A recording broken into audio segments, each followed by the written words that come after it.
Hello السلام علیکم، امید آپ خیریت سے ہوں گے۔ تو آج کا قصہ حضرت علی سے متعلق ہے۔ حضرت علی کے پاس ایک دفعہ یہودیوں کی ایک جماعت آئی۔ یہودیوں کی جماعت جانتی تھی کہ حضور پاک صلی اللہ علیہ وآلہ وسلم علم کا شہر ہیں اور حضرت علی اس کا دروازہ۔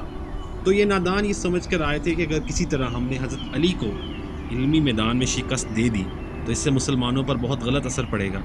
تو آپ ذہن میں لائیں کہ انبیاء کرام کے وہ واقعات جو کس طرح ذہن میں لاتے ہیں، یہ انہوں نے منصوبہ بنایا کہ اگر علمی محاذ پہ شکست دے دی تو ہمارا ہر طرف ڈنکا بجنے لگے گا۔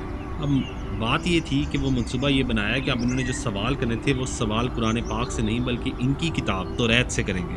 تو ان کا کہنا تھا، ان کا یہ سوچنا تھا کہ حضرت علی نے اگر ان کے سوالات جواب دینے کی حامی بھر لی تو ان کو لگتا تھا کہ وہ جیت جائیں گے۔ اس لیے انہیں لگتا تھا کہ ان کی لاجک تھی، حضرت علی حضور پاک صلی اللہ علیہ وسلم کے ماننے والے تھے اور حضور پاک صلی اللہ علیہ وسلم پر قرآن نازل ہوا ہے، اور حضرت علی سے جب ہم سوال کریں گے توریت سے اور ہم کہیں گے جواب بھی توریت کے حوالے سے دیجئے تو وہ یہ جواب کیسے دے سکیں گے؟ جب ہم شرط ہی لگا دیں گے کہ جواب توریت کے مطابق ہو تو پھر وہ جواب نہیں دے پائیں گے، ایسا ان کا سوچنا تھا۔ اب روایت میں ہے ایک شخص جس کا نام تھا ریاست جلول، اس کی قیادت میں یہ وفد حضرت علی کے پاس آیا۔ کہنے لگے، اے علی، ہم نے آپ کے علم کا شہرہ بہت سنا ہے۔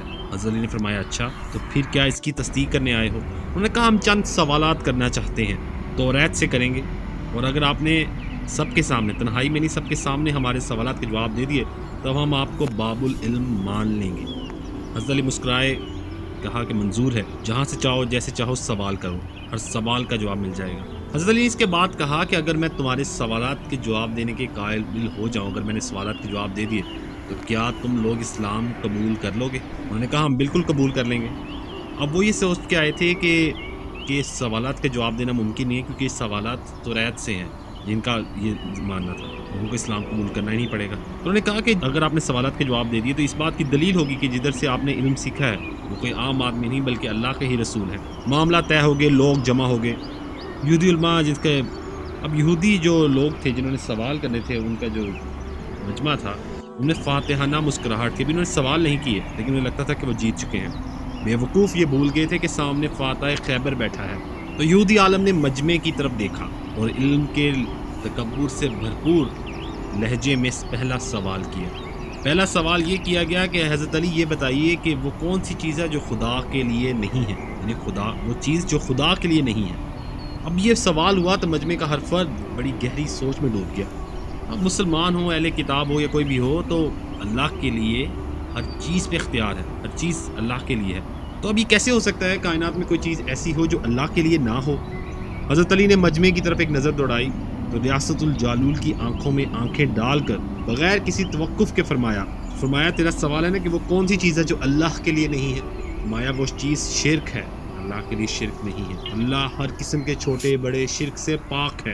کہاں پاک ہے وہ وحدہ لا شریک۔ مجمع نے حضرت علی کا جواب سنا اور بے ساختہ اس کی داد دی گئی۔ اگلا سوال نمبر 2، اے علی یہ بتائیے وہ کون سی جگہ ہے جہاں خدا ہے؟ جہاں خدا ہے۔ آپ نے فوراً جواب دیا، خدا ہر جگہ ہے۔ کہا اس سوال کا جواب آپ ہماری کتاب سے دیں، توریت سے۔ فرمایا اگر ایسا ہے تو اپنے کتاب توریت کے فلاں صفحے کو دیکھو، کیا اس میں نہیں لکھا کہ موسیٰ علیہ السلام کے پاس ایک فرشتہ آیا؟ موسیٰ علیہ السلام نے فرمایا کہاں سے آئے ہو؟ تو اس نے کہا عرش سے، عرش کے قریب 7ویں آسمان سے آپ کے پاس حاضر ہوا ہوں۔ اتنے میں موسیٰ علیہ السلام کے پاس دوسرا فرشتہ آیا۔ موسیٰ علیہ السلام نے فرمایا کہاں سے آئے ہو؟ اس نے کہا میں زمین کے 7ویں طبق سے آپ کے پاس آیا ہوں۔ موسیٰ علیہ السلام نے پہلے فرشتے سے پوچھا کہ 7ویں آسمان پر تمہارے قریب کون تھا؟ اس نے کہا میرے قریب میرا رب تھا۔ پھر موسیٰ علیہ السلام نے دوسرے فرشتے سے پوچھا کہ زمین کے 7ویں طبق سے آنے والے فرشتے سے پوچھا تمہارے قریب کون تھا؟ کہاں سے آئے ہو تم؟ اس نے کہا میرے قریب میرا خدا تھا۔ بس معلوم ہوا بلندیوں کی انتہا ہو یا پستیوں کی جگہ، خداوند تعالیٰ ہر جگہ موجود ہے۔ تو یہ جواب آپ نے توریت سے دیا، یعنی یہ بلندی پستی ہم دنیاوی معنوں میں بات کر رہے ہیں۔ اللہ اکبر۔ یہ موقع حضرت علی نے فرمایا کہ پاک ہے وہ ذات جو کائنات کے ہر ذرے ذرے میں ہے۔ اب یہ موقع تھا کہ پورا مجمع حضرت علی کی طرف دیکھنے لگا۔ اب حضرت علی نے مسکراتے ہوئے فرمایا کہ ہر چیز میرے رب کے قریب ہے، ہر چیز میرے رب کی دسترست میں ہے۔ تیسرا سوال یہ کہ وہ کون سی چیز ہے جو خدا کے قریب نہیں ہے، یعنی وہ چیز جو خدا کے قریب نہیں ہے۔ حضرت علی نے فرمایا اللہ سراپا حمد ہے، اس سے کوئی چیز غلط منسوب نہیں کی جا سکتی، وہ ہر برائی، ہر عیب، ہر خطا سے پاک ہے۔ ظلم وہ چیز ہے جو تمام برائیوں کی جڑ ہے، وہ میرے رب سے قریب نہیں ہے۔ ظلم وہ چیز ہے یعنی وہ رب سے دور ہے، یعنی کہ خدا تعالیٰ حقدار کو اس کا حق دیتا ہے، یعنی وہ ہر گناہ گار کو بھی اتنا دیتا ہے کہ وہ گناہ گاروں کو گناہ ہونے کے باوجود اتنا دیتا ہے کہ تمام زندگی گناہ کرنے کے باوجود بھی وہ اگر اس کی دربار میں ہے تو انہیں معاف کر دیتا ہے۔ ظلم میرے رب کے قریب نہیں ہے، وہ بہت دور ہے۔ ریاست الجلول نے بے در پہ شکست کھانے کے بعد اب اپنا طریقہ کار بدلا۔ اب یہ علمی کی بجائے تاریخی سوالات کی طرف اپنا رخ موڑنے لگا۔ اس نے بڑے تکبر سے کہا وہ چشمہ بتائیے جو زمین پر پہلی بار جاری ہوا۔ اللہ اکبر۔ جواب سنیے حضرت علی کا۔ اب وہ پوچھ رہا ہے کہ وہ چشمہ بتائیے جو پہلی بار زمین پر جاری ہوا۔ حضرت علی نے مسکراتے ہوئے فرمایا کو چھوڑو، پہلے یہ بتاؤں کہ تمہارے دل میں کیا ہے۔ تمہارے دل میں یہ نہیں ہے کہ وہ چشمہ بیت المقدس کی ایک چٹان کے نیچے ہے؟ حیران ہو گیا وہ، منہ سے بے اختیار ہاں نکل گیا۔ تب حضرت علی نے فرمایا آج اپنی اصلاح کر لو، پہلا چشمہ وہ نہیں ہے جس کے بارے میں تم لوگ جانتے ہو، بلکہ پہلا چشمہ وہ ہے جس سے حضرت خضر نے پانی پیا، یہی وہ چشمہ ہے جس سے آب حیات جاری ہے، یہ ہے پہلا چشمہ۔ پھر اس نے ایک اور تاریخی سوال کیا، اے علی یہ بتائیے کہ وہ کون سا پہلا پتھر ہے جو آسمان سے اتارا گیا؟ اور پھر حضرت علی نے جواب سے پہلے یہ جملہ کہا یقیناً اس کے تمہارے مطابق بیت المقدس میں موجود وہ پتھر ہے جس کے بارے میں تمہارا عقیدہ یہ ہے کہ وہ نصب کیے جانے والا پہلا پتھر ہے، لیکن یہ بات تم کیوں بھول جاتے ہو کہ خانہ کعبہ بیت المقدس سے کہیں قدیم ہے کہ حجر اسود عثمان سے نازل کر کے اس وقت نصب کیا گیا تھا جب خانہ کعبہ تعمیر ہوا تھا، وہ ہے پہلا پتھر۔ اب اصلاح بھی ہو رہی ہے ساتھ ساتھ۔ اب یہ مخمصے میں پڑ گئے کہ ہم تو سوالات کے جواب پوچھنے آئے تھے، کہ حضرت علی سوالات کے جواب نہیں بتا رہے بلکہ پہلے وہ باتیں بتاتے ہیں، پھر جس پہ ان کا عقیدہ ہے پھر اس کی نفی کرتے ہیں، پھر جواب بتاتے ہیں اور اتنی دلیل سے بتاتے ہیں کہ ہم میں سے انکار کرنا ممکن ہی رہتا۔ مجمع یہ سمجھ رہا تھا کہ وہ لوگ اب بھی یہودی ہیں، لیکن حضرت علی اس مجمع کے یہودیوں کو اسلام کے قریب کر رہے تھے۔ تو اب یہودیوں نے ایک اور سوال کیا، آج کی زبان میں کہوں تو بڑا سائنسی سوال پوچھا کہ یہ بتائیے وہ کون سی چیز ہے جو مسلسل کم اور زیادہ ہوتی رہتی ہے، جو مسلسل کم اور زیادہ ہو رہی ہے؟ حضرت علی نے فرمایا غور نہیں کرتے، تم اپنے ماہ و سال پر غور کرو تو تمہیں اس کا جواب مل جائے گا۔ فرمایا کہ کوئی دن اگلے دن کے برابر نہیں ہوتا، اسی طرح گزشتہ رات اگلی رات سے چھوٹی بڑی ہو سکتی ہے، وہ چیزیں ہیں جو برابر نہیں ہیں۔ گفتگو آگے بڑھی تو اگلا سوال پوچھا، زندہ رہنے کی پہچان سانس لینا ہے کہ کائنات میں کوئی ایسی چیز بھی ہے جو زندہ بھی ہے لیکن سانس بھی نہیں لے رہی؟ اس سوال کرنے پر پورا مجمع غور و فکر کرنے لگا۔ اب ہر ایک کی نظر حضرت علی کے چہرے کی طرف ہے۔ اب حضرت علی ہر سوال کے جواب میں اس لیے بھی توقف کرتے ہیں کہ لوگ بھی اپنی عقل کے گھوڑے دوڑا لیں، اگر کسی کے ذہن میں کوئی جواب آتا ہے تو وہ بھی آ جائے۔ پھر آپ نے جواب دیا، کتاب میں لکھا ہے نا، صبح جب نکلتی ہے تو سانس لیتی ہے، حالانکہ صبح نہ روح رکھتی ہے اور نہ وہ جاندار ہے، تو یہ وہ ایک ایسی شے ہے جو ایگزسٹ کرتی ہے پر سانس نہیں لیتی۔ اگلا سوال کہا یہ بتائیے کہ زمین کا وہ کون سا مقام ہے جہاں سورج کی کرنیں ایک مرتبہ تو پڑی لیکن اس کے بعد وہاں روشنی کی کوئی کرن نہ پڑی؟ عجیب زمین کا مقام جہاں سورج کی کرنیں صرف ایک بار پڑی۔ حضرت علی نے فرمایا ہاں سمندر کا وہ مقام ہے، سمندر کا وہ مقام جہاں سے حضرت موسیٰ علیہ السلام اور ان کی قوم گزری تھی۔ اللہ کے حکم سے سمندر 2 حصوں میں تقسیم ہو گیا تھا، تو جب وہ گزر رہے تھے اس راستے پر سمندر کی کرنیں پڑی تھیں، کیونکہ اس کے بعد سمندر واپس اپنی حالت میں آ گیا تھا، اس کے بعد سورج کی کرنیں وہاں نہیں پہنچی۔ اللہ اکبر، اللہ اکبر۔ اگلا سوال کیا کہ وہ کون سی 2 چیزیں ہیں جو ہمیشہ غائب رہتی ہیں اور وہ کون سی 2 چیزیں ہیں جو ہمیشہ حاضر رہتی ہیں؟ فرمایا آسمان و زمین ہے نا، ان کی طرف دیکھو، آسمان و زمین کی طرف دیکھو، وہ تمہیں کبھی غائب نظر نہیں آئیں گے، وہ ہمیشہ حاضر رہتے ہیں۔ اور موت اور زندگی کو ڈھونڈو، ان کے بارے میں تمہیں کبھی نہیں پتہ چلے گا کہ وہ کہاں ہیں کدھر ہیں، لیکن وہ آ جاتے ہیں۔ اگلا سوال، وہ کون سی چیز ہے جس کا خالق خود اللہ ہے، خالق خود اللہ ہے لیکن اللہ اس کے بارے میں سوال کرتا ہے؟ عجیب کہ وہ کون سی چیز ہے جس کا خالق اللہ ہے اور اللہ ہی اس کے بارے میں سوال کرتا ہے؟ حضرت علی نے بغیر کسی وقفے کے ایک کے بعد ایک جواب دینا شروع کر دیے۔ فرمایا حضرت موسیٰ کے عصا کا خالق بھی اللہ ہی تھا اور اس کے بارے میں سوال کرنے والا بھی اللہ تعالیٰ ہی تھا۔ قرآن مجید کی آیت کا ترجمہ ہے، اے موسیٰ یہ تیرے ہاتھ میں کیا ہے؟ یہ وہ چیز ہے جس کو اللہ نے بنایا، اللہ ہی نے اسے بنایا اور اللہ ہی نے اس کے بارے میں سوال کیا۔ اللہ اگلا سوال کہا بیت اللہ کا طواف وہ لوگ کرتے ہیں جن کے اندر حیات ہوتے ہیں، یعنی بیت اللہ کا طواف وہ کرتے ہیں جو جن ہوں یا ملائکہ ہوں یا جو حیات ہوں۔ اے علی کیا کبھی کسی بے جان شے نے بھی طواف کعبہ کیا، وہ جاندار نہ ہو اس نے طواف کعبہ کیا ہو؟